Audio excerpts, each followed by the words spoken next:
Y el doctor Sagárnaga, pues, la anatomía se encarga del estudio de nuestros propios órganos.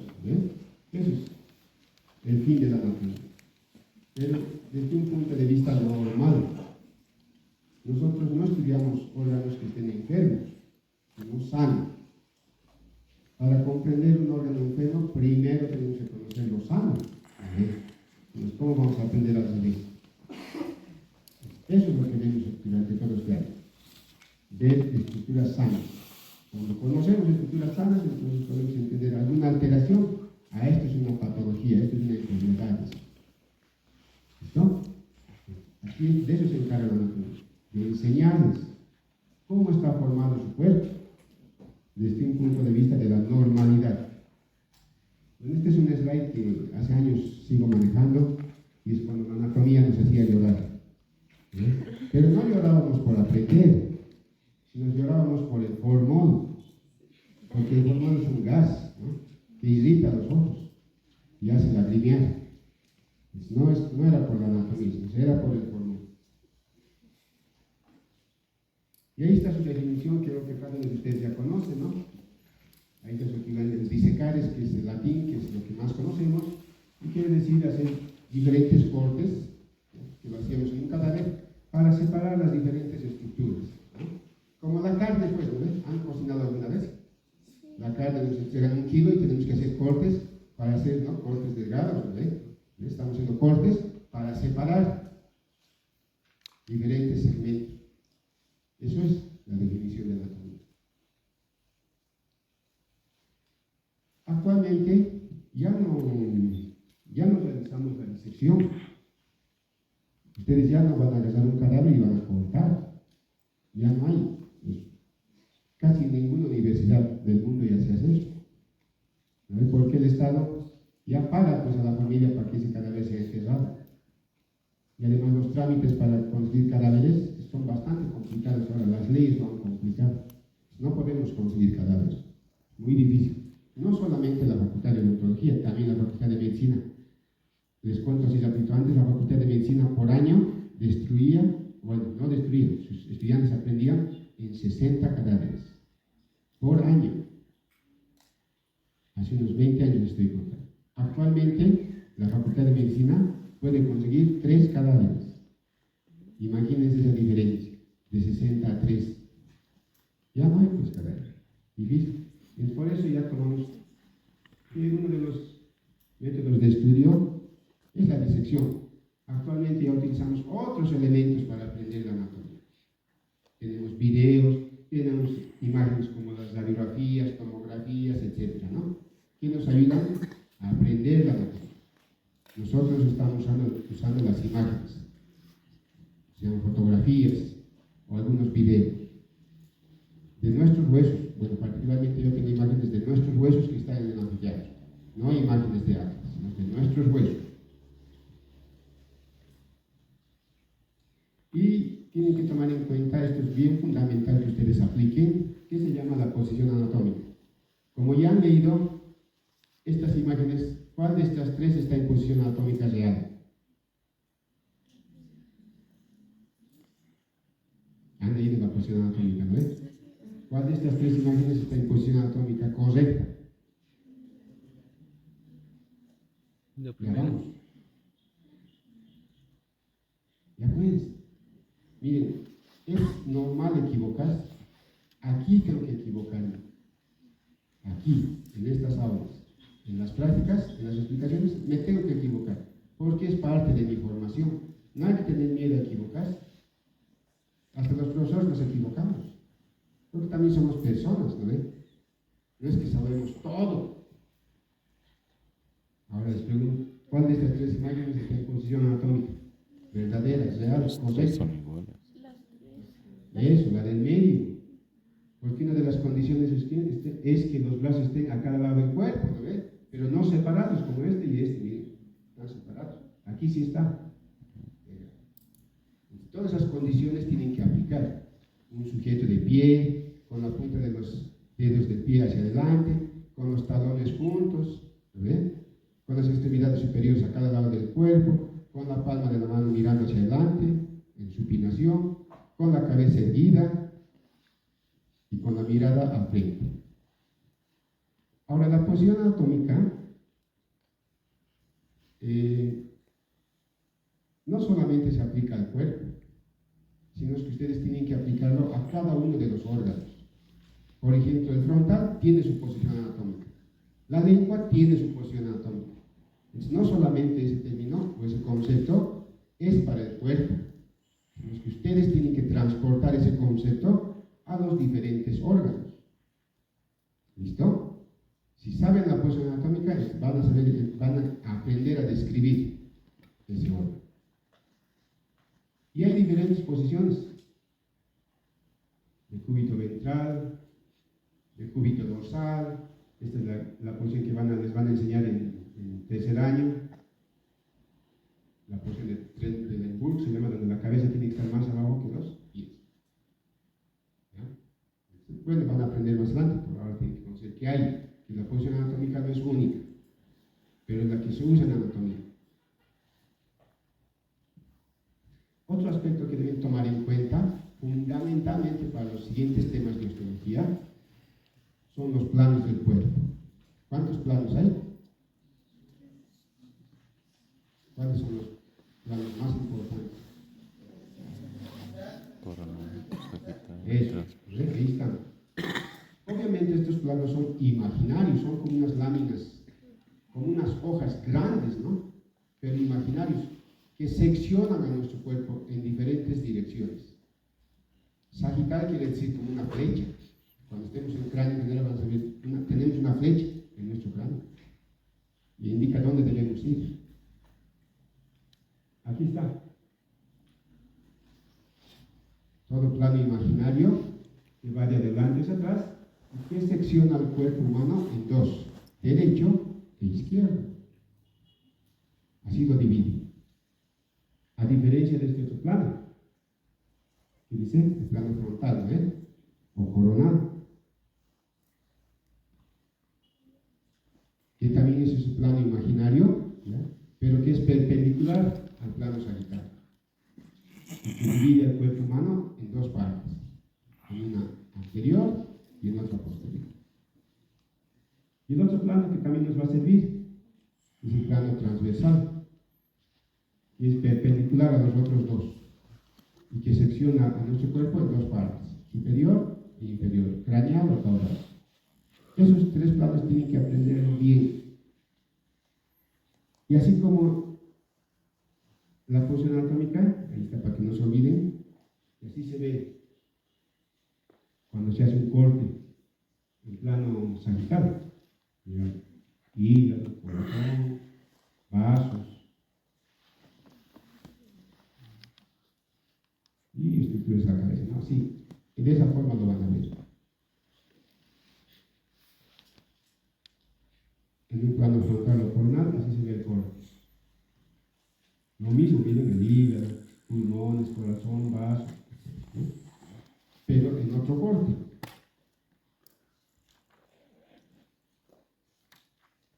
Y ahí está. ¿Conocen las chuletas, no ven? No las cholitas, las chuletas de carne. Eso es pues, el corte transversal. Entonces, como ustedes verán, el plano transversal aquí está aplicado al cuerpo, pero aquí está aplicado a una extremidad. ¿Ven? Podemos aplicar a un hueso, podemos aplicar a un órgano, etc. No es exclusivamente del cuerpo. En cualquier elemento, en cualquier estructura anatómica, se aplican posición y planos. Por ejemplo, ustedes que se han debido hacer sacar radiografías, las radiografías también están en relación a uno de los planos. Y ahí está para que no se olviden, que básicamente tenemos tres planos: sagital, frontal o coronal y el transverso. Y ahí están las diferentes aplicaciones, vienen también al cerebro. Por eso les digo, a cualquier órgano pueden aplicar estos planos.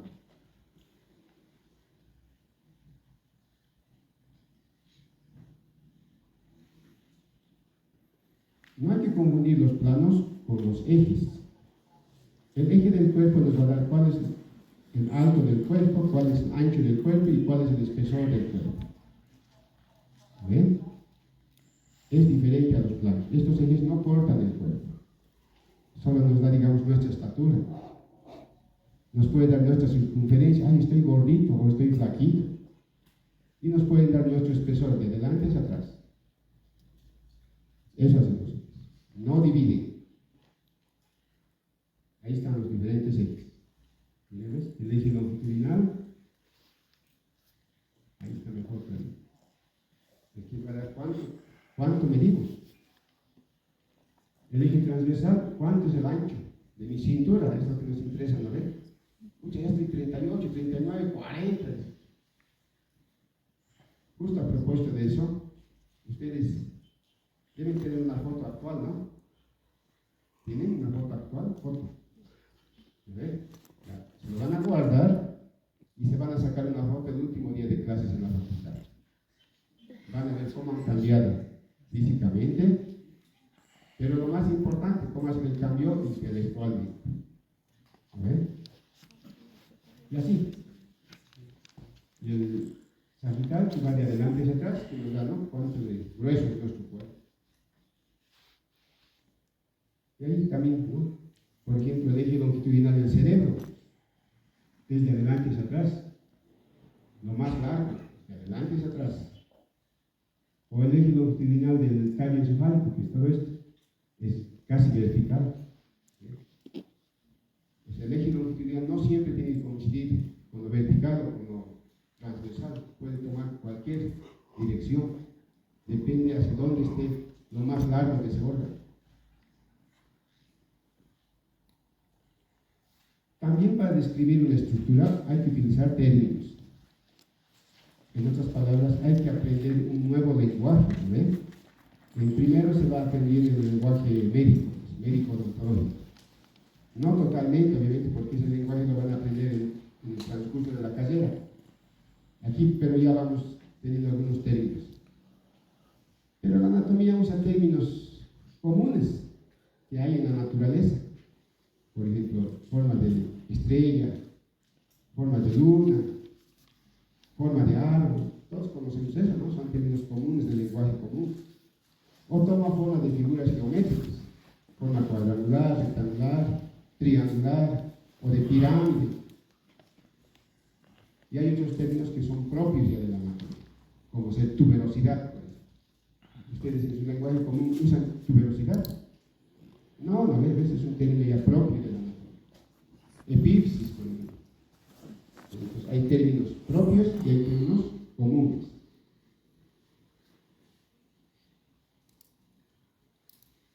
Estos son los términos que hay, ya están segmentados en diferentes niveles, ¿no? Las relaciones de comparación, los términos que combinan los diferentes parámetros, los diferentes términos que van a aprender, y los términos de función. Nosotros principalmente vamos a ver los tres primeros rápidamente. Y que están en relación a los planos. Los que están, por ejemplo, por eso su nombre es los términos de relación. ¿Con qué está en relación? Con los planos. Por ejemplo, el plano sagital. Todo lo que se acerca al plano sagital será, ¿qué será? Medial o interno. Y todo lo que se aleja, lo contrario. ¿Qué será lo contrario? Externo o lateral. ¿Lo ven?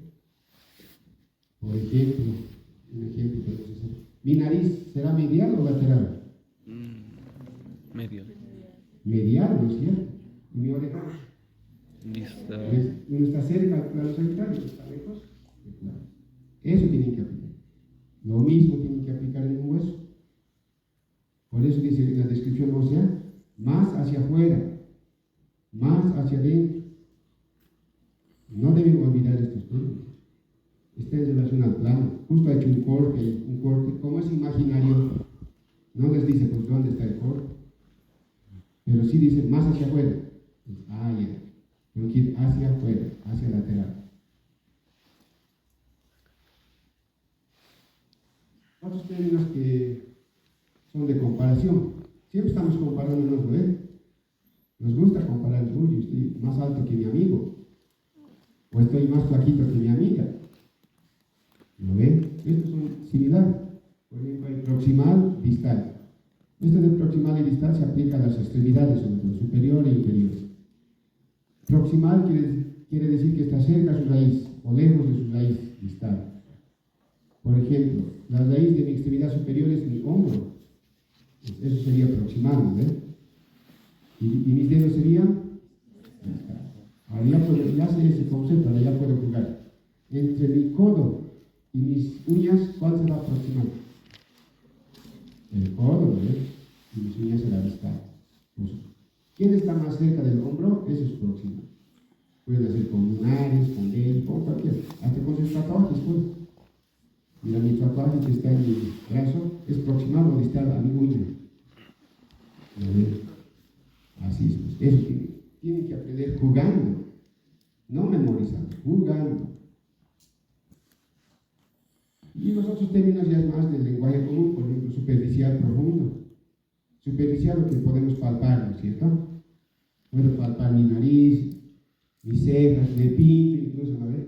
Es porque es superficial. Pero no puede pintar su globo ocular, ¿no ves? ¿O sí? Accidentalmente sí, ¿no? Llorando después, ¿no ves? Porque se considera profundo. O el estómago.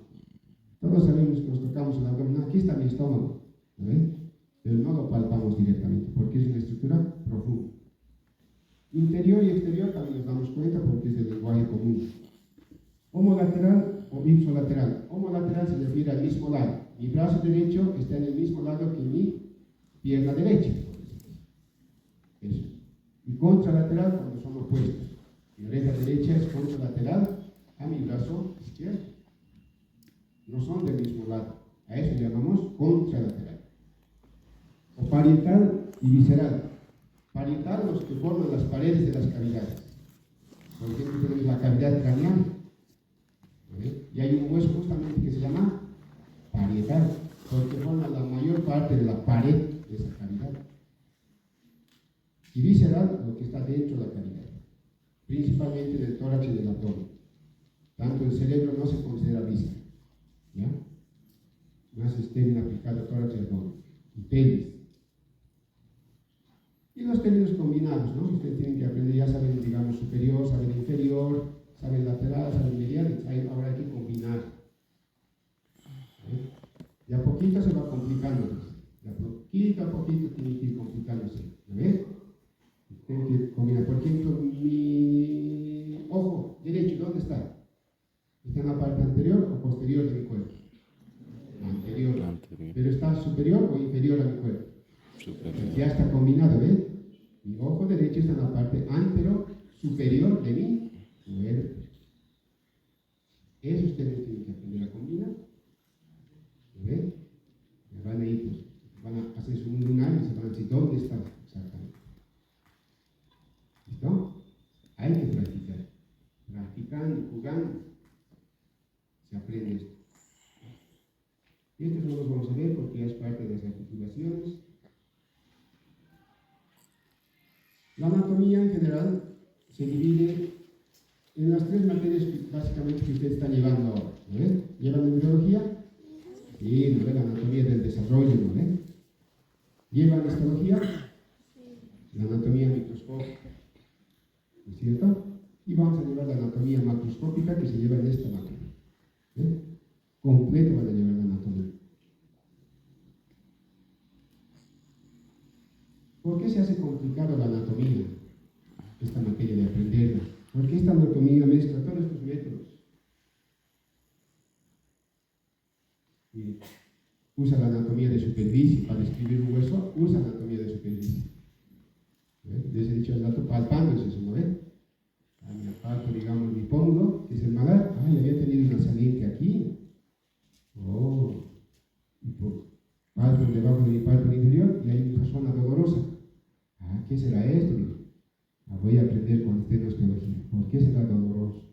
Voy palpando. Superficie, ustedes. Pero al mismo tiempo, la anatomía también aplica la función. ¿A quién le sirve el hueso malar? ¿Qué está protegiendo el hueso malar? En mi cara, ¿qué se presenta? Si ustedes se tocan la parte más amplia de su cara, es el hueso malar, es el que nos da el ancho de cara. ¿No ven? Al mismo tiempo describe qué características tiene ese hueso: forma, tamaño, peso, color, etc. Y también nos indica dónde está. O sea, eso es anatomía regional, topográfica. Está en mi extremidad, está en mi cabeza, está en mi tórax. Eso hace la anatomía topográfica. Te dice exactamente en qué parte de tu cuerpo está. Así como a Bolivia lo dividimos, ¿no? Llanos, valles, altiplano, ¿no? El cuerpo está dividido igual: cabeza, cuello, tórax, extremidades. Y al mismo tiempo va comparando. Como les decía el doctor Zagardiaga, nosotros somos primates, ¿no ven? Nos vamos comparando. Porque nosotros, si bien somos los seres más inteligentes de la Tierra, pero no tenemos los mejores órganos. Por ejemplo, el águila nos gana pues en visión, ¿o no? Ya ve. Nuestro perrito que está en la casa, que deben tener diferentes nombres, ¿no? ¿Su olfato cómo es? ¿Peor que nosotros o mejor? Por eso nos vamos comparando. Les van a explicar, yo creo que por qué hay esa diferencia. Y la anatomía por imágenes, ¿no? Que la vamos a usar todo el año. Ya está la anatomía, la biología. Nuestro cuerpo humano está organizado de esta manera: a nivel químico, ¿ya? En bioquímica lo van a ver. Después del nivel químico vienen las moléculas, ¿eh? Las moléculas van a formar organelos, los organelos una célula, ¿eh? Que sigue siendo parte de histología. Las células se van a juntar, van a formar el nivel de tejido. Sigue siendo histología, ¿eh? Los tejidos se unen y forman los órganos. Desde ahí entra la anatomía macro.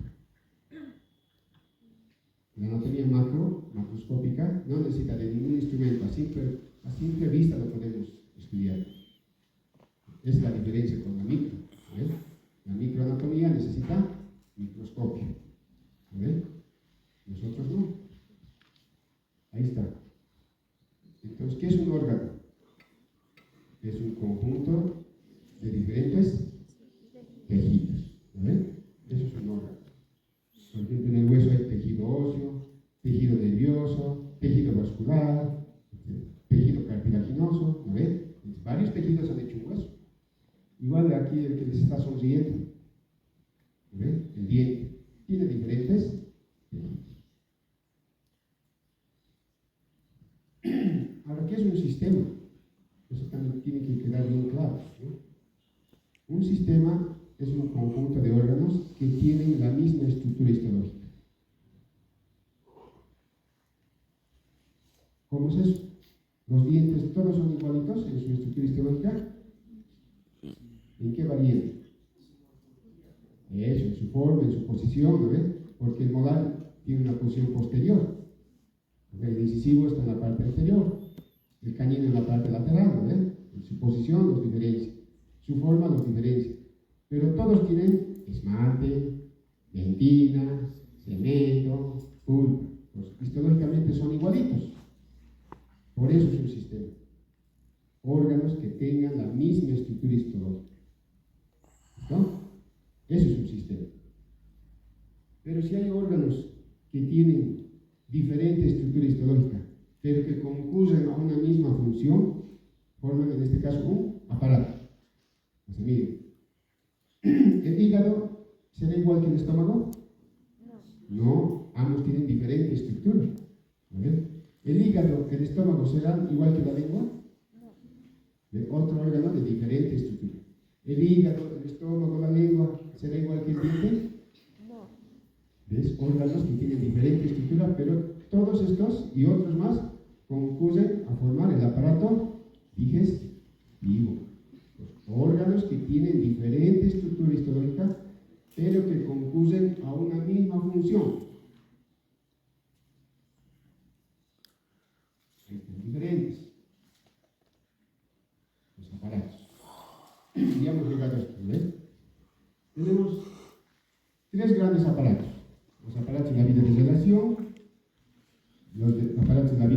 distribución y los aparatos de la generación. Nosotros pretendemos avanzar en esta primera parte, los que son de la relación y eso, la cuarta parte de esto. Solo el primer tema, que sería el aparato locomotor. Eso vamos a ver hoy. El aparato locomotor nos permite desplazarnos de un lugar a otro. Por ejemplo, yo vengo de Villa Fátima a Miraflores, gracias al aparato locomotor. ¿Quiénes forman el aparato locomotor? Los huesos, los músculos y las articulaciones. Pasamos esto. Ahí está, lo que les decía. ¿Ven? Esto es el aparato locomotor.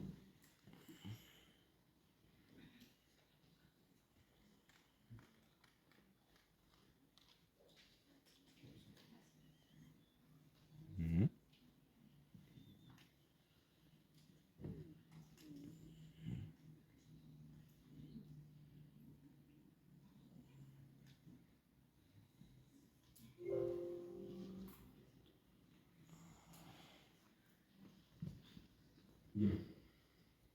Veremos el esqueleto. ¿Qué es el esqueleto? ¿Quién sabe? ¿Qué es parte del aparato locomotor? Es un conjunto de huesos, ¿no ven? Organizados, articulados entre sí. Porque si decimos solamente es un conjunto de huesos, podemos ponerlo en una bolsa. ¿Eso será un esqueleto? No, no. Puedes decir articulados entre sí. ¿Ya? Eso es el esqueleto. Y ahí está nuestro esqueleto. Que más adelante vamos a ver sus funciones. Y el esqueleto está formado por huesos, ¿no ven? Según Rubier tenemos 200 huesos. ¿No ven? Y según otros libros varía el número, porque toman en cuenta otros huesitos más. Ahí está lo que quiere decir esqueleto. ¿Qué habría querido decir? Algo que está seco. ¿No ven? Eso quiere decir esqueleto.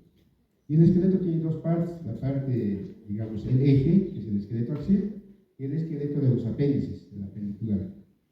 Eso es el esqueleto axial. Una imagen dice más que 100 palabras, ¿no ven? ¿Cómo está formado? Por la columna vertebral, dos columnas vertebrales tenemos, ¿no? Una que está formada por las vértebras y otra que está formada por el esternón. Entre ambos se tienen las costillas, ¿no ven? Esternón, vértebras y costillas forman el tórax.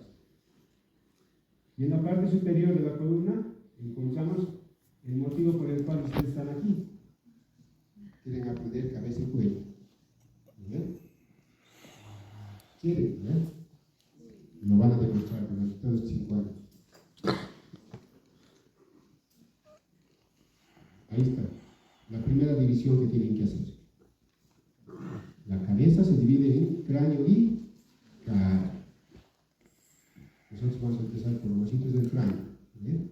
3 prácticas van a ser exclusivamente de huesos del cráneo. Y las siguientes 3 van a ser de cara.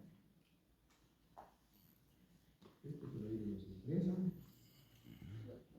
Y ahí está el esqueleto apendicular, formado principalmente por las extremidades, ¿no? Básicamente hay que conocer, en la extremidad inferior está el fémur, ¿ves? Tibia, peroné y el pie, ¿ves? En la extremidad superior tenemos mano, antebrazo, brazo y la cintura escapular.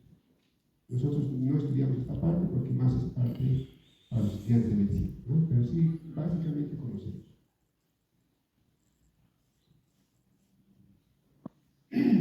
Ahora estudiaremos los huesos. De acuerdo a su configuración externa, los huesos que son órganos blanquecinos, duros, ¿no? Tienen esta clasificación: huesos largos, huesos cortos, irregulares, neumáticos, y están en relación a los 3 ejes. Cuando el eje longitudinal predomina sobre el ancho y el espesor, entonces es un hueso largo. Si la longitud y el ancho predomina sobre el espesor, es un hueso plano. Y cuando las 3 dimensiones son similares, es un hueso corto. Y tenemos huesos irregulares, veremos las imágenes mejor. Ahí está, un hueso largo. El ejemplo más clásico, el fémur, ¿no? Aunque hay varios, como decía. La longitud está predominando sobre los demás. Este fémur tiene para su estudio una parte media llamada la diapsis. Dos extremos, uno, dos, llamadas las epífisis. Y entre los dos, que sería el cuello, ¿no? Aquí. Eso es la metapsis. Diapsis, metapsis, epífisis. Eso tiene un hueso largo. Y ahí están los huesos planos, donde la longitud y el ancho predomina sobre el espesor. Los huesos planos se caracterizan por tener caras, bordes y ángulos. Otra cosa que tengo que ponerle asterisco, porque eso voy a aprender. Los huesos de la cabeza, muchos de ellos son considerados huesos planos. Por eso hay que describir caras, bordes, ángulos. Y ahí están los ejemplos. El esternón, ¿este cuál es? El omóplato o escápula, y ahí están los huesos de la cabeza, frontal, parietal. Y los huesos cortos, ¿no? Principalmente en la mano y en el pie. Y ya no tocamos un cesto, ¿no? Solo para conocer. Ahí está el hueso que tiene la forma de qué? De un murciélago. No entra en ninguna de las clasificaciones que hemos visto, por eso es un hueso irregular, ¿no? O huesos que tienen en su interior una cavidad. ¿Qué se llama esa cavidad que tiene las llantas? Son huesos neumáticos. ¿Ve? Ahora, la superficie de los huesos no es pues plana, sino que tiene accidentes, tiene elevaciones y depresiones. Y ahí están sus nombres. Hay cavidades y eminencias articulares y cavidades y eminencias no articulares. Aquí ustedes tienen que ponerle otro asterisco, porque esto es fundamental para describir huesos. Tengo que saber quién es una eminencia articular, quién es una eminencia no articular. Tengo que saber cuál es una cavidad articular, cuál es una cavidad no articular. De eso se trata la descripción de hueso. Aparte que se aplican a los planos, los términos, las posiciones, etc. Es otro capítulo de la anatomía fundamental. Esto vemos en las articulaciones, casi no tomamos en cuenta mucho. Y vámonos a las cavidades no articulares. Estas cavidades no articulares son de tres tipos. Las de inserción, quiere decir que van a ayudar a que se inserten tendones, músculos, ligamentos, etc. ¿No? Esa inserción va a causar una cavidad, que puede ser fosita, fosa, surco, etc. O aquellas cavidades que van a recibir algo, como por ejemplo la cavidad craneal recibe al cerebro, al cerebelo, ¿no? Aloja. Esos influyen para que se formen diferentes cavidades. Por eso son de recepción. O las cavidades que amplían otras cavidades. Por ejemplo, hemos visto los huesos neumáticos hace ratito, ¿no ven? Esos huesos neumáticos mayormente están en relación con las fosas nasales. Las fosas nasales es una cavidad, pero que está ampliada, agrandada por esos senos óseos. Por eso decimos son cavidades ampliatorias, amplían. Parece que mi casa es pequeña, pero tengo varios cuartos, ¿sí? Está ampliado por su casa, por otros colectivos ocultos. Y ahí están las cavidades. Tenemos diferente tipo de cavidades. Tenemos fosas, fositas, surcos, canales, agujeros, senos óseos, escotaduras, fisuras. Todas esas son consideradas cavidades no articulares. Todo esto van a encontrar en un solo hueso, se puede encontrar. Ya están aprendiendo el nombre. ¿Qué es esto? Es una escotadura. Luego tienen que poner el apellido. ¿Qué escotadura es? La escotadura sigmoidea. Mira, ¿ven? Cada estructura tiene nombre y apellido. Así como nosotros, ¿no ven? Eso nos hace individuales. Todos somos estudiantes. Todos somos escotaduras. Pero cada uno de ustedes tiene un apellido. ¿Lo ven? Así, igualito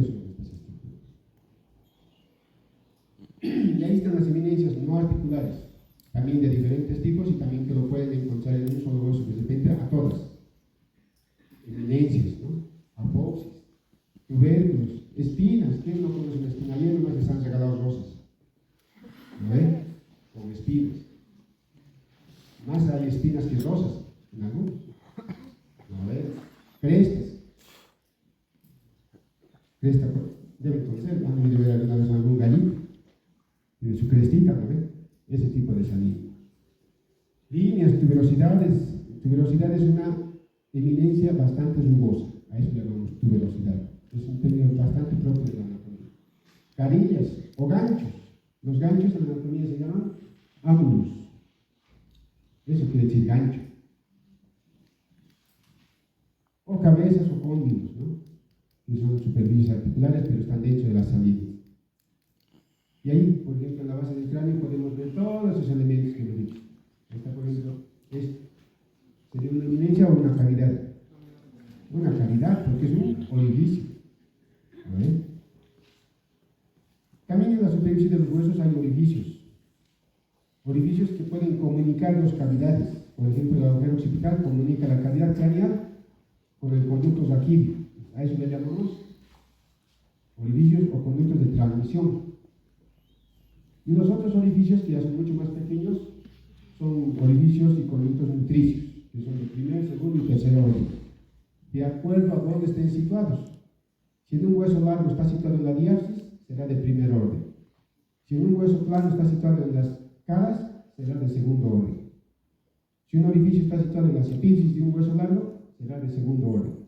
Si un orificio está situado en los bordes y ángulos de un hueso plano, será de segundo orden. Pues depende de dónde esté situado, hay que poner a quién le corresponde. Y orificios que están en toda la superficie ósea, que son de diámetro menor, pero no ocupan la superficie articular, sino que están en toda la superficie, excepto la superficie articular, son de pequeño calibre, que están en los diferentes huesos que hemos visto, serían de tercer orden. Entonces hay que buscar dónde está situado y a qué orden le corresponde. O cuál es su función. Si está comunicando dos cavidades, al primero, al de transmisión. Ese ejercicio tienen que hacer. Así, si hacen eso, no va a ser de memoria el aprendizaje. Va a ser aplicado.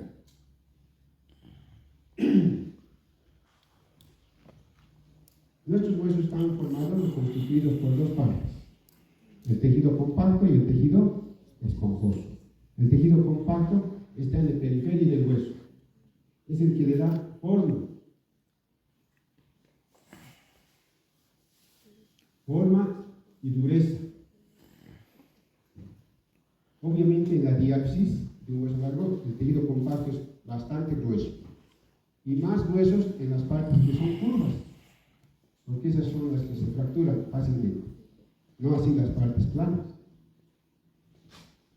El tejido compacto más grueso está en la parte media de la diapsis, y no así en los extremos. O sea, se va adelgazando en otras palabras.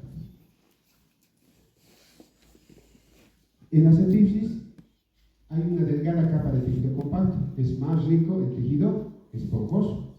Y ustedes en los huesitos del pollo pueden hacer la prueba, ¿no? Cuando vamos a las tiendas donde venden el pollo, comemos, mascamos las epífisis y es esponja nomás, ¿no ven? Eso es pues tejido esponjoso, bastante rico en los extremos o en las cabezas de los huesos largos. Y en los huesos planos, ¿ya? El hueso compacto está tanto hacia afuera como hacia adentro, se llaman tablas. Tabla, digamos, externa, tabla interna. Y en el medio está el tejido esponjoso. Muchas veces el tejido esponjoso falta y las dos tablas se fusionan y se puede ver incluso la luz a través de esas tablas. Se hace transparente. Y esas zonas transparentes están protegidas por buena musculatura para que no se fracture fácilmente. Pero en cabeza, estas tablas reciben el nombre tabla externa, tabla interna. Y el tejido esponjoso se llama el diploide. Diploide no hay en cualquier parte, solo hay en huesos de la cabeza. Y en los huesos cortos, el tejido compacto es pobre y el tejido esponjoso es rico. O sea, hay más tejido esponjoso. También el huesito tiene su mandil, que se llama el periósteo, que cubre todo el hueso, excepto las superficies articulares. Este periósteo va a permitir que el hueso crezca, que el hueso se regenere. Cuando uno se fractura, ojalá no nos ocurra a nadie, pero hay los que sufren fracturas, ¿no?, de hueso, el periósteo es el que repara esa fractura. Por eso es formador de hueso. El periósteo es el que tiene gran cantidad de vasos, es el que irriga el hueso. Esa irrigación trae pues materiales para que repare el hueso. Tenemos dos tipos de osificación, o sea, así como nosotros no llegamos de dos formas al mundo, parto normal o cesárea, ¿no? El hueso de la misma forma tiene dos formas de llegar a nuestro cuerpo: la osificación membranosa y la osificación endocondral. La osificación membranosa quiere decir que este hueso, principalmente los huesos de la cabeza, se van a formar directamente en un tejido. Hay un tejido, el tejido conjuntivo, ahí directamente aparecen sus centros de osificación, en la parte media del centro de osificación principal, y ahí va formando hueso. Mientras que la osificación endocondral, condral quiere decir cartílago, este tipo de osificación necesita de un modelo de cartílago. No se origina directamente del tejido, tiene que haber un modelo cartilaginoso. Cuando aparece el modelo cartilaginoso, recién aparecen los puntos de osificación que van depositando sales de calcio y van osificando poco a poco, ¿no? Obviamente el punto principal o primario aparece en el medio de la diapsis y los puntos secundarios forman las epífisis. Ambos puntos están separados por esta línea que se llama el cartílago de crecimiento, y ese cartílago de crecimiento está vigente hasta, bueno, ahora se dice que se puede crecer hasta los 30 años, ¿no? O sea que ustedes tienen todavía esperanzas de crecer un poco más, pero más antes se decía hasta los 16, 17 años este cartílago está vigente y luego desaparece, ya no hay más crecimiento. Entonces este es el cartílago importante. ¿Dónde están situados? Porque si aquí hay uno, se supone que aquí hay otro. Dos cartílagos de crecimiento tienen un hueso largo. Pero ¿dónde está el más activo? Los cartílagos de crecimiento más activos siempre están cerca a la rodilla y lejos del codo. En el fémur, ¿dónde está el cartílago de crecimiento más fértil? ¿En su extremidad, en su epífisis superior o inferior? Superior. Si es superior sería cadera, pero decimos cerca a la rodilla. Inferior. Ah, ahí, ¿lo ven? Ahí está. Por eso cuando una persona, cuando está creciendo, se lesiona la rodilla, les puede quedar renco, porque va a lesionar cartílagos de crecimiento. Una extremidad va a crecer más que la otra. ¿Bien? La anatomía nos ayuda a entender pequeños problemas. Eso tienen que practicar igual. Pueden decir, ¿dónde está el cartílago de crecimiento del húmero? Es decir, como los cartílagos están cerca de la rodilla y lejos del codo, ¿dónde sería? ¿Superior o inferior? Superior. Superior, pues en la epífisis superior del húmero está su cartílago más fértil. Con los diferentes huesos largos tienen que hacer esa práctica. También el hueso puede crecer en espesor, no solamente puede crecer en longitud. Si solamente fuera en longitud, nuestro hueso después de 19, 18 años que tienen ustedes, 17, sería pues como una aguja, ¿no? Ya delgadito. Entonces tiene que engordar, en otras palabras. ¿Quién se encarga de eso? El periósteo. El periósteo es el que le da los alimentos para que el huesito vaya engordando. Es otro elemento que ayuda al crecimiento del espesor. Y ahí están, para que no se olvide, ¿dónde están los cartílagos de crecimiento? Están en líneas rojas. Ya saben ahora cuál es el más fértil y cuál es el no fértil. La composición química, bueno, ¿no? Ahí están sus porcentajes de sustancia orgánica e inorgánica. Dentro del hueso hay, ¿qué le llaman? ¿Lo que hay dentro del hueso? Medulosa, pero otro nombre más común. El tuétano, ¿no ven? ¿Han escuchado eso? Eso. Es rico nos dice, ¿no ve? Eso es, el tuétano se llama médula ósea. Eso existe dentro del hueso, porque dentro del hueso no es que hay una cavidad. Pues si nuestros huesos serían macizos, nuestro cuerpo sería bien pesado. Es la naturaleza, el diseño de los cuerpos que también tiene que ser liviano. Por eso hay huesos neumáticos también. Si toda nuestra cabeza estuviese con hueso macizo, todos andaríamos agachados, ¿no? Por el peso. Pues por eso hay cavidades que alivianan eso. Y las funciones del esqueleto, que es por demás que les diga, hay función física y función biológica, ¿no? Depósitos de almacenamiento de calcio, en su interior, como hay médula ósea y células formadoras de sangre. O sirven de palancas, ¿no? Para la acción de los músculos. O tienen una acción de protección, por ejemplo, los huesos protegen a nuestra computadora central. ¿Cuál es nuestra computadora central? Eso, mira, está protegido por huesos. Nuestra lengua está protegido por huesos. ¿No ve? Bien. Protectores.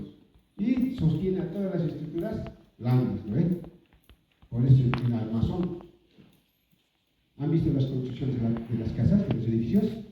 Primero hacen su esqueleto. ¿Lo ven? Machones, travesaños, losas, eso es su esqueleto.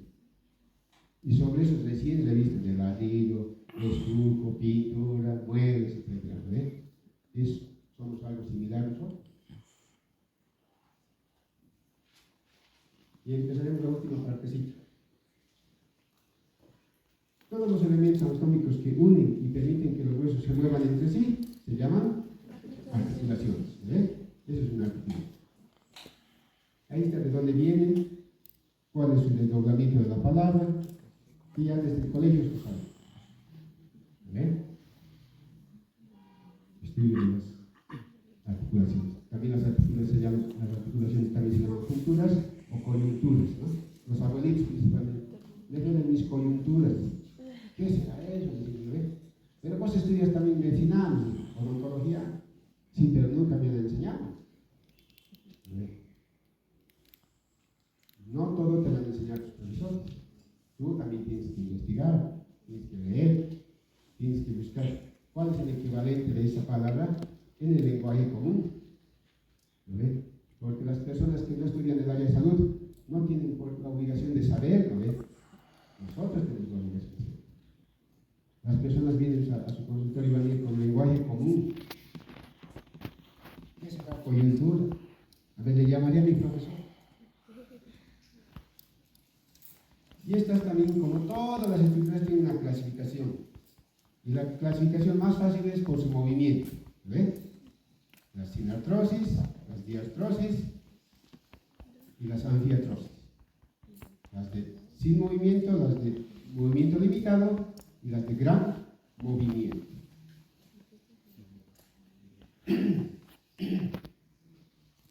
Ahora, las superficies articulares. Toda articulación va a tener superficie articular, una superficie articular y otra superficie articular. ¿Listo? Esa es condición sine qua non.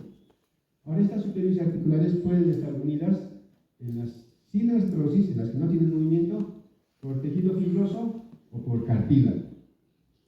Eso los puede unir. Si es por cartílago, se llamarán sincondrosis. Si es por tejido fibroso, sinfibrosis. Pero ambos están dentro de las articulaciones sin movimiento. Las más conocidas y las más aplicativas para nosotros son las sinfibrosis. Dentro de las sinfibrosis tenemos variedades. Ahí está. Las articulaciones dentadas, la armónica, la escamosa y la esquinosis. ¿Cómo es la dentada? Porque eso vamos a ver en los huesos. Aquí están, miren, dentellones. Como el cierre después de nuestra chamaza, ¿sí? Intercalados, ¿ven? Ahorita vean su chamaza, tiene este tipo de articulación, el cierre. Se engranan de tal forma que no se pueden separar. Como no se pueden separar, por eso no puede hacer ningún tipo de movimiento. Sinartrosis, en su variedad sin fibrosis. Los diferentes ejemplos, el frontal, parietal, enceparietal y occipitalas. Diferentes lugares en ese tipo de articulación. la sutura al mono, donde las superficies ya no tienen esos dientes, esos dentellones, sino que tienen pequeñas rugosidades que les permiten engranar entre sí. Esas rugosidades coinciden y engranan. El ejemplo más clásico entre los huesos de la nariz, ¿no? El más clásico, pero aquí tienen varios, entre los huesos cortos de la nariz y el maxilar superior, entre el maxilar superior y el hueso lagrimal, entre el hueso lagrimal y el etmoides. Hay varios entre estos huesos. Este tipo de articulación, ¿sí? Que tiene un corte oblicuo. O sea, ya sus superficies articulares no son así como hemos visto hace rato, sino tienen un corte oblicuo. Y a veces en anatomía, en vez de decir oblicuo, decimos bisel. Tiene un corte bisel. Eso quiere decir oblicuo. Y esto se da entre este hueso y este hueso. ¿Quiénes son? Eso es el ejemplo más clásico que hay. Pero también aquí ocurre. El intertemporal y el malar. También es un ejemplo no muy conocido. Pero aquí está bien oblicuo. Articulación escamosa. Otra variedad. Las articulaciones que tienen la forma de un canal y la otra superficie de una cresta. Este es el Gomer y este es el esfenoides. Articulación esfeno-gomeriana, que es casi el único ejemplo que hay de esta articulación. Esquindelesis. Bueno, las sincondrosis, las que están unidas por cartílago, que también están dentro de las articulaciones sin movimiento. Por ejemplo, ¿qué hueso es usted? ¿Y el occipital? Entre ambos, inicialmente hay un cartílago que le permite moverse. Pero eso va a ocurrir, a ustedes deben tener 17, 18, ¿no? Todavía siguen con cartílago. Pero en unos 5 años más ya se va a perder. Ese cartílago que hay aquí va a desaparecer, esto se va a fusionar. En anatomía se usa el término, no se dice soldar, sería, ¿no? Pero no hay ese término de soldar. El término de soldar es de otra profesión. Entonces, ¿qué decimos? ¿Cuál es su equivalente? Sinostosis. Va a haber una sinostosis, una soldadura entre los dos huesos. O entre este hueso que es el externo, tiene su manubrio con su cuerpo, aquí hay cartílago. Pero en el desarrollo eso va perdiendo. Va sufriendo una sinostosis. Las articulaciones semimóviles o con movimiento limitado, llamadas las anfiartrosis, ¿no ven? Estas se caracterizan porque sí tienen bien superficies articulares, pero estas superficies están unidas por un ligamento. Ligamento que puede ser fibroso o fibrocartilaginoso. Se extiende en ambas superficies. Ese ligamento le impide que tenga movimientos amplios. No le deja. Y además está revestido con ligamentos periféricos que van a formar su capa. Y ejemplos hay en diferentes lugares. Por ejemplo, el diente. Ese es el ejemplo. Está dentro de las articulaciones de movimiento limitado. Lo que les gusta a ustedes, pues. Pero en el transcurso de este año se van a dar cuenta que no solamente había sido diente, la odontología, había sido más que diente. Diente es una pequeña parte de su profesión. Así que si han pensado que iban a estudiar solo dientes, están engañando. Abran los ojos. Mucho más. ¿Qué variedad es? Una gónfosis. ¿Y qué quiere decir gónfosis? ¿Han clavado alguna vez ustedes un clavo en una madera? ¿O en la pared para poner su cuadrito? Eso es una gónfosis. Cuando yo agarro un clavo y pongo en la pared. Algo similar es el diente con el hueso. Está como un clavo. Pero le permite un movimiento limitado porque tiene una membrana. La membrana periodontal. Eso le permite movimientos limitados. Entonces, si agarran uno de los dientes, se mueve. ¿Han hecho la prueba? Tienen que hacer. ¿Cómo van a tocar otro diente de otra persona si ni siquiera van a conocer su diente? Primero tienen que conocer en ustedes. Por los primeros experimentos en ustedes tienen que ser. Y así, ¿no? Hay la simsis púbica también está clasificada dentro de este tipo de articulaciones. Y Y las articulaciones totalmente móviles, las diastrosis, ¿no? Que son la mayoría que tenemos. Pero estas diastrosis tienen que cumplir estos requisitos. Tienen que tener superficies articulares. Aquí están las superficies articulares, revestidas de un cartílago. Cada superficie articular tiene su revestimiento cartilaginoso. ¿Por qué tiene su revestimiento? Porque si no hubiese este revestimiento, después de 17 años que tienen ustedes, los huesos entre sí tanto chocar se hubiesen desgastado. Entonces, este cartílago impide pues, el desgaste óseo, protege al hueso. Es como un casco. Los que manejan moto, ¿no ven? Les obligan a ponerse el casco, ¿no ven? ¿Para qué? Eso, ¿no ven? No es porque es bonito, ¿no ven? Casco de longa araña, quiero decir, ¿no ven? Solo se están pensando lo bonito. Pero su objetivo es proteger la cabeza. Como esto también se llama cabeza o epipsis, su cartílago lo está protegiendo. Y ayuda también a los movimientos. Estos cartílagos de revestimiento y los demás cartílagos que vamos a ver no tienen vasos, son avasculares. Ya vamos a ver qué nos va a alimentar. También tienen que tener una cápsula. Aquí se puede ver en la tele la cápsula articular. Es una membrana fibrosa, manguito le llama el texto, pero no mango de fruta, ¿no? Entonces es una membrana que envuelve la articulación y que une las dos superficies articulares, de temporal a mandíbula. Está uniendo las dos superficies. Aparte de unir, protege a los elementos de la articulación.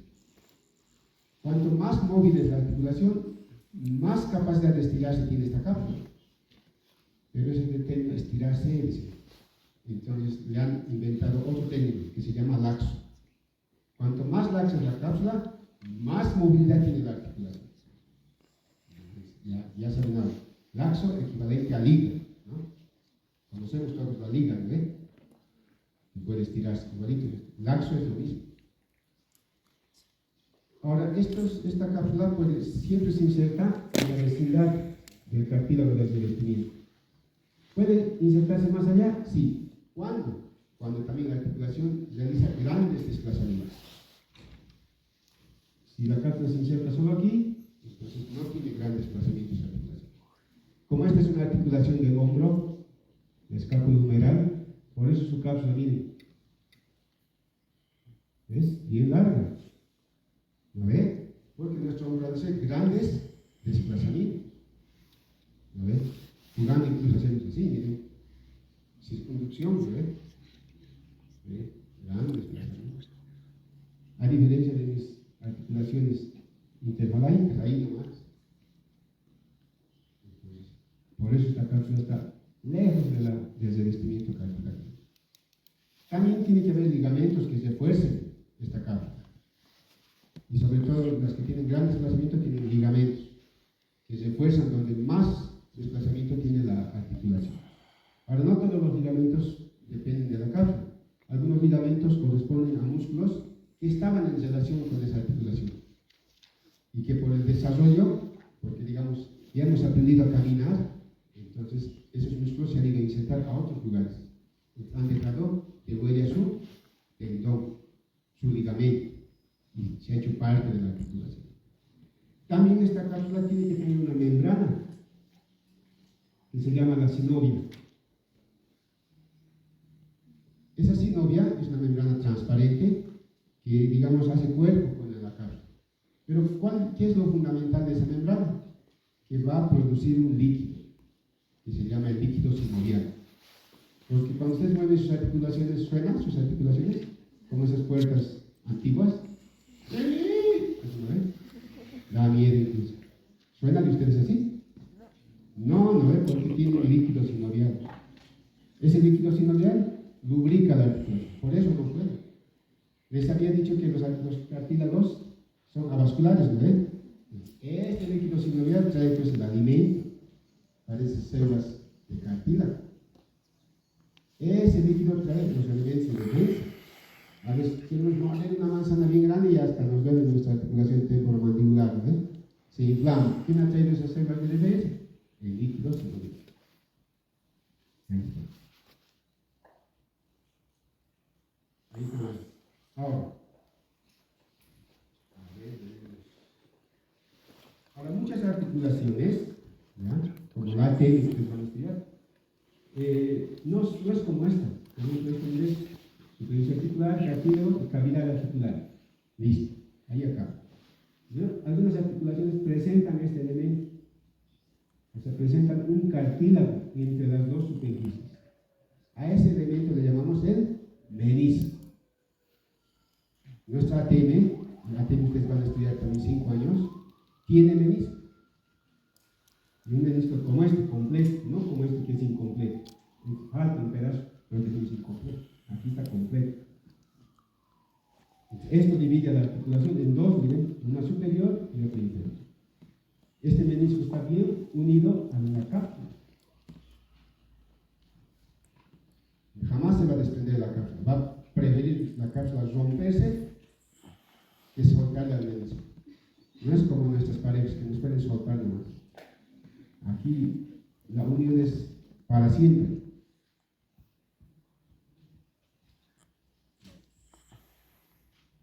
Ahora, también las articulaciones tienen clasificación de diferentes tipos. Las que nosotros realmente usamos son de acuerdo a la forma de la superficie. De acuerdo a la forma que tiene la superficie, tenemos estos 6 tipos. Pueden ser las enartrosis, cuando las superficies articulares son de forma de esfera. Miren, una pelota, esférico, ¿ve? Y una cavidad, segmentos de esfera. A eso le llamamos enartrosis. O cuando las superficies articulares son de forma elíptica. Una maciza y la otra cavidad elíptica. ¿Qué tipo de articulación será? Condilio.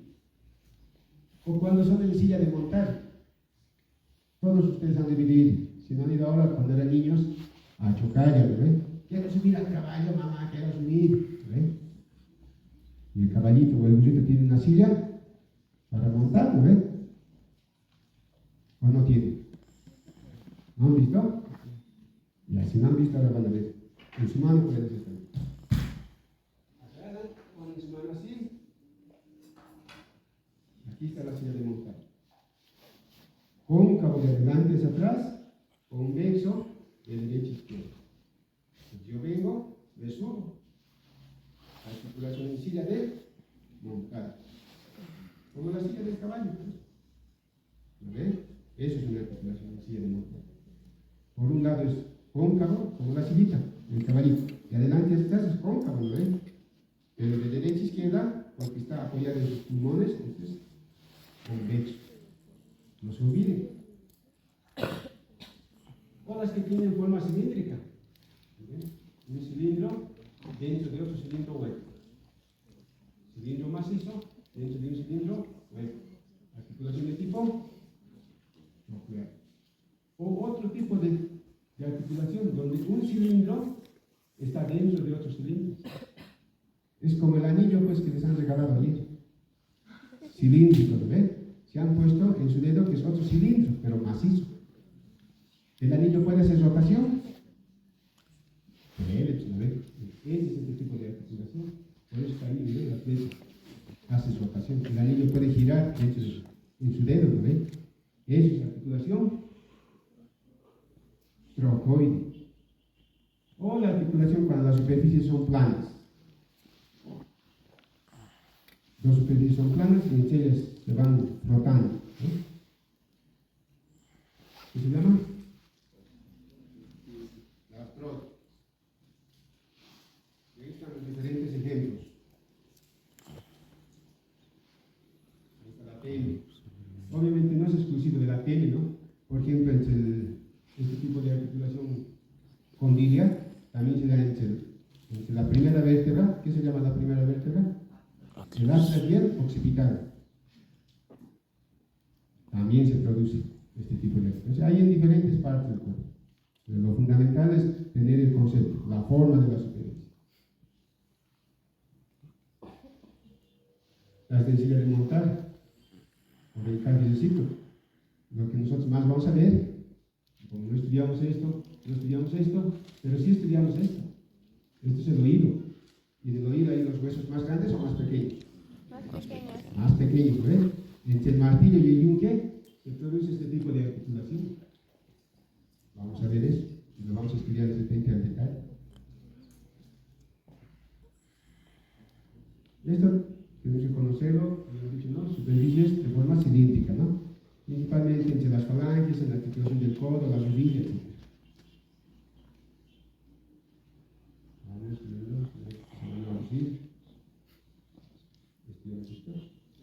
Sí, sí. Desarrollo. Ya. Para entender el desarrollo de las articulaciones, ya es lo ultimito, con esto nos vamos, hay que tomar en cuenta dos cositas. ¿Ya? Dos cosas hay que tomar en cuenta. Dos láminas cartilaginosas o condrógenas. Condro quiere decir cartílago. Una lámina y otra lámina. Y un tejido intermedio que está indiferenciado. ¿Listo? Eso tiene que tener presente. Cualquier modificación que haya aquí en el tejido indiferenciado va a determinar el tipo de articulación. Si estas dos láminas cartilaginosas crecen como en esta imagen, ¿ven? Se juntan, se fusionan, se convertirán en una articulación sin movimiento, porque aquí están unidos por cartílago. Esto se ha convertido en cartílago. ¿Qué se llamará entonces? Sincondrosis. ¿Y la sincondrosis dentro de qué articulación está? ¿Con movimiento o sin movimiento? Sin movimiento. Ya se ha producido una articulación sin movimiento. Ahora, si este tejido indiferente se convierte en un ligamento que va de superficie ósea a superficie ósea, puede ser ligamento fibroso o fibrocartilaginoso, ¿qué tipo de articulación será? ¿Quiénes tienen ligamentos? ¿De gran movimiento? No. ¿Sin movimiento? No. ¿Cuál falta? Las de movimiento limitado. ¿Cuáles son esas? Las angiartrosis. Pues aquí está el secreto, depende cómo se va a modificar esto. Si esto se vuelve en cartílago, sincondrosis. Si esto se vuelve en ligamento, angiartrosis. Si esto, por los procesos de las tracciones musculares, da origen a una cavidad en el medio, miren, una cavidad aparece, se convierte en diartrosis, porque estas láminas que van a convertirse en los cartílagos aquí, esta otra aquí, y la cavidad ya no les va a permitir unirse. La cavidad ya no le deja que estos dos se fusionen. Entonces ya va a ser una articulación con cavidad. ¿Y qué articulaciones tienen cavidad? Las diartrosis. Ahora obviamente hay una variante, ¿no? Algunas diartrosis presentan ¿no ven? Menisco. Ahora puede ser que la parte media se diferencie en un menisco, pero sigue siendo una diartrosis. ¿Sin menisco o con menisco? Entiendo. Ese es el secreto, conocer esta parte. ¿En qué se va a diferenciar esto? Si le va a parecer cavidad o no, si se va a convertir en cartílago o no, si se va a convertir en ligamento o no. Eso es el secreto de este desarrollo. ¿Qué más? Y algo para que se hagan conciencia de las articulaciones, pues traen estas deformaciones, ¿no? Cuando se enferman nuestras articulaciones. Y no solamente les digo, ustedes tienen que aplicar en la mano, también la teme, que es una articulación. También su diente. Hemos visto que es una articulación, ¿no ven? Entonces, cuando hay problemas articulares, repercute a todas las articulaciones.